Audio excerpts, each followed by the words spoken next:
नमस्कार, आप देख रहे हैं कशिश न्यूज का डिजिटल प्लेटफॉर्म और आपके साथ मैं हूं दीपक शर्मा। जेडीयू के राज्य कार्यकारिणी की मुख्यमंत्री नीतीश कुमार की अध्यक्षता में बैठक हुई और इस बैठक में आम तौर पर जो संगठन की बैठक होती है, कमरे में मीडिया कर्मियों को 2-4 मिनट का समय दिया जाता है कि वो मीडिया कवरेज के लिए फुटेज और तस्वीरें ले लें और उसके बाद फिर कमरा बंद कर दिया जाता है। बैठक खत्म होती है तो बाहर आने वाले नेताओं से जब बात करने की कोशिश होती है तो वो वही रटा रटाया जवाब देते हैं। लेकिन हम आपको बताने वाले हैं कि बंद कमरे के अंदर क्या क्या बातें हुई। हमारे सहयोगी आशुतोष हमारे साथ जुड़ रहे हैं, उनसे जानते हैं कि इस राज्य कार्यकारिणी को खासतौर पर झारखंड और बिहार के चुनाव से पहले कितना महत्वपूर्ण माना जाए। संगठन विस्तार की कोशिश हो रही है, ऐसे में बंद कमरे में क्या बातें हुई, कुछ जानकारी मिल रही है आशुतोष? नहीं, बिल्कुल। और बहुत ही इम्पोर्टेंट मीटिंग थी और सबसे बड़ी बात ये थी कि नीतीश कुमार लंबे समय बाद इतनी बड़ी तादाद में अपने सभी विधायकों को, सांसदों को संबोधित कर रहे थे, पार्टी के पदाधिकारियोयों को सामूहिक रूप से संबोधित कर रहे थे। 45 मिनट तक नीतीश कुमार का भाषण चला है और इस भाषण में उन्होंने पूरी तरीके से आने वाले समय में जो पार्टी की रणनीति होगी उसका निचोड़ बताने की कोशिश की है। सबसे महत्वपूर्ण बात यह है कि एक सुर से ये फैसला हो गया कि 2025 में नीतीश कुमार के नेतृत्व में ही विधानसभा चुनाव एनडीए लड़ेगी। हालांकि इससे पहले सम्राट चौधरी भी ऑलरेडी इस बात की पुष्टि कर चुके हैं काफ़ी पहले, लेकिन आज की बैठक में भी ये फैसला हो गया कि नीतीश कुमार के नेतृत्व में ही 2025 का चुनाव एनडीए लड़ेगी। कहीं भी इफ बट कुछ नहीं है। ये सबसे बड़ी अहम बात निकलकर सामने आई। दूसरी सबसे बड़ी बात ये थी कि कोऑर्डिनेशन कैसे बनाया जाए। देखिए, जब से एक टारगेट लेकर के चला गया है कि जो एनडीए को हासिल करना है वो टारगेट तय हो चुका है और आज भी इस मीटिंग में नीतीश कुमार ने ये बता दिया कि 220 प्लस का टारगेट, पिछली बार 2010 में ये लक्ष्य हासिल किया गया था 206 सीटों का, लेकिन इस बार एनडीए चाहती है, नीतीश कुमार चाहते हैं कि इस बार 220 प्लस का टारगेट जाए। पहले 225 की चर्चा थी, 2025 225 स्लोगन अच्छा लग रहा था, लेकिन अब 220 प्लस का टारगेट लिया गया है और इस टारगेट के साथ ये तय किया गया है कि एनडीए के बीच कोऑर्डिनेशन कैसे मजबूत बन सके। क्योंकि अब जब आप 220 प्लस का टारगेट लेके चलते हैं तो सबसे पहले जो कहीं भी गतिरोध की स्थिति होती है उस गतिरोध को ख़त्म करना होता है।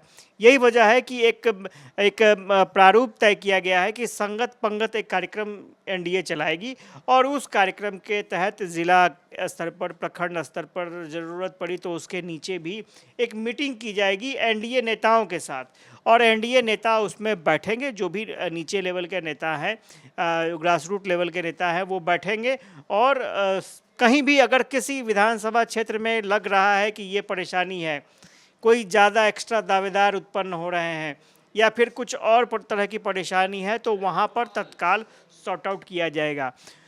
ये एक कोशिश की जा रही है क्योंकि आप देखेंगे कि जब भी आपको बेहतर तरीके से चुनाव लड़ना होता है, आपसी कोऑर्डिनेशन बहुत ज़रूरी होती है और नीतीश कुमार इस चीज़ के लिए माहिर माने जाते हैं। और दूसरी बात, आपको याद होगा कि 2020 में जो झटका लगा था नीतीश कुमार को, एलजेपी के तरफ से चिराग पासवान अलग होकर चुनाव लड़े थे जिसके कारण परेशानी हो गई थी।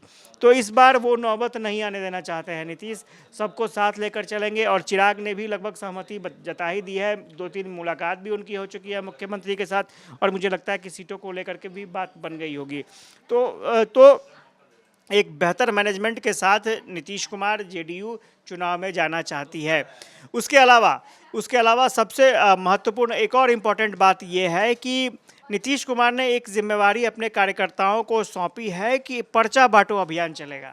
मतलब सरकार की जो उपलब्धियां हैं उन उपलब्धियों को पर्चियों के ज़रिए लोगों तक पहुंचाया जाएगा, यानी मैसेज नहीं, फ़ोन कॉल्स नहीं, पर्चियों के ज़रिए आपके पास वो सरकार की उपलब्धियां पहुंचेंगी। जो नीतीश कुमार के शासनकाल में जो काम हुए हैं वो गांव-गांव तक वो पर्चियां पहुंचेंगी और ये बताने की कोशिश की जाएगी, समझाने की कोशिश की जाएगी कि नीतीश कुमार ने क्या क्या है पहले की सरकार और अब की सरकार में क्या फ़र्क है, तो ये बताने की कोशिश की जाएगी। तो ये तमाम चीज़ें थी। कुछ चीज़ों की चर्चा इसलिए भी ज़रूरी हो जाती है क्योंकि मीटिंग थी और उसमें एक बड़ा चेहरा उस मीटिंग से गायब था, ललन सिंह का चेहरा। तो ललन सिंह का चेहरा गायब था, चर्चाएं हो रही थी कि क्या ललन सिंह नाराज़ हैं, आखिर क्यों नहीं आए।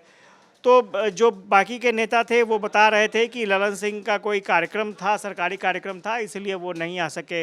एक विधायक थे, उनका कहना था कि ललन सिंह को लोग खोज रहे थे, ललन सिंह की मौजूदगी रहनी चाहिए थी, मौजूदगी रहेगी रहती तो अच्छा होता। इसके अलावा एक और चर्चा हो रही थी कि कुछ विधायक इस बात से नाराज़ थे कि मंत्री अशोक चौधरी का जो स्टेटमेंट आया था, उस स्टेटमेंट को लोग भूले नहीं हैं अभी तक, अभी भी उस बात की चर्चा होती है। तो जो डॉक्टर संजीव है, एमएलए डॉक्टर संजीव है, उन्होंने खुल करके नाराज़गी जताई मंत्री अशोक चौधरी को लेकर, और ये भी उन्होंने कह दिया कि इस तरह का स्टेटमेंट ठीक नहीं है, पार्टी को कमज़ोर करने की कोशिश है, एक जाति विशेष को जो टारगेट किया जा रहा है वो जाति विशेष लगातार एनडीए का वोटर रहा है, ऐसे में अगर इस तरह के स्टेटमेंट आते हैं तो नुकसान हो सकता है।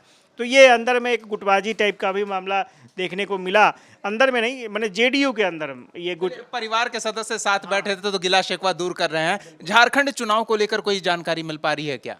नहीं, फिलहाल झारखंड चुनाव को लेकर के कोई जानकारी इसलिए नहीं मिल पाई क्योंकि ये राज्य कार्यकारिणी की थी, स्टेट कमेटी की थी बैठक, बिहार की सिर्फ बिहार की चर्चा हुई, और बिहार में किस तरह से आगे जाना है और क्या स्ट्रैटेजी होगी, क्या रणनीति होगी और किस तरह से लोगों को प्रभावित करना। मैंने बोला ना कि पर्चा बांटने का कार्यक्रम होगा, इसके अलावा ग्राउंड लेवल पर एनडीए कार्यकर्ताओं की बैठक होगी और उस बैठक के जरिए जो भी कमियां हैं उसको सॉर्ट आउट करने की कोशिश की जाएगी। 2025 में नीतीश कुमार ही फेस होंगे एनडीए का, ये बता करके आगे जाने की बात को देखा गया है। तो साथ ही साथ जो विशेष दर्जा और विशेष पैकेज को लेकर के जो जेडीयू का मुहिम चलता था, तो उस मुहिम में जेडीयू सफल हुई है, ये भी बताया गया है। विशेष पैकेज मिला है, नीतीश कुमार ने धन्यवाद दिया है पीएम को, जेपी नड्डा को, गृह मंत्री अमित शाह को धन्यवाद दिया है इस काम के लिए। बाढ़ के लिए जो काम किए जा रहे हैं, 11,500 करोड़ का जो बजटीय प्रावधान किया गया है बिहार के लिए, उसका भी जिक्र किया गया। अल्पसंख्यकों के लिए क्या सरकार कर रही है और अल्पसंख्यकों के हित में सरकार ने किस तरह से काम किया है उसकी जानकारी दी गई है। फुल एंड फाइनल कह सकते हैं कि ये कोशिश की गई है कि नीतीश सरकार ने जो काम किए हैं उन कामों की उपलब्धि आप जनता तक पहुंचाएं और पहले के शासन और अब के शासन में फ़र्क बताएं। बाढ़ के समय पहले क्या होता था, अब क्या हो रहा है। पहले खाने के लाले थे, अब लोगों के लिए सामुदायिक किचन चलाए जा रहे हैं, प्लास्टिक के सेट दिए जा रहे हैं, पशुओं के लिए चारा दिए जा रहे हैं। इन तमाम चीज़ों की जानकारी पहुंचानी है। और सबसे बड़ी बात ये नीतीश कुमार ने कहा है कि कार्यकर्ताओं और नेताओं को लगता है कि सरकारी योजना पाने में अगर कहीं कोई पब्लिक छूट गई है, अगर उन तक योजनाओं का लाभ नहीं पहुंच रहा है, तो तत्काल वो संपर्क करें संबंधित अधिकारी से या फिर पार्टी से, और पार्टी मदद करेगी, अधिकारी मदद करेंगे, मंत्री मदद करेंगे और तत्काल वहां उस ग्रुप को, उस समुदाय को उस योजना का लाभ दिलाने की पूरी कोशिश की जाएगी। चलिए, बहुत बहुत धन्यवाद आशुतोष इस तमाम बातचीत और जानकारी के लिए। तो साफ तौर पर बिहार चुनाव को लेकर, संगठन विस्तार को लेकर, संगठन मजबूती को लेकर जेडीयू पूरी तरह से सक्रिय हो रही है और आगे कार्यकर्ताओं को क्या संदेश दिया जाना है इस पर भी विस्तार से बातचीत हुई। परिवार के सदस्य एक साथ बैठे तो पुराने गिले शिकवे भी दूर किए गए, यानी कि अब रिफ्रेश होकर जेडीयू मैदान में आने वाली है 25 के चुनाव को लेकर। हम ताज़ा जानकारी आप तक पहुंचाते रहेंगे। इस वीडियो पर आप अपनी राय भी हमारे साथ जरूर साझा करें। अपडेट्स के लिए चैनल को सब्सक्राइब करना ना भूलें, बेल आइकॉन जरूर दबा दें ताकि जब हम कोई अपडेट दें तो सबसे पहले आप तक पहुंचे। बहुत बहुत धन्यवाद जुड़ने के लिए। नमस्कार।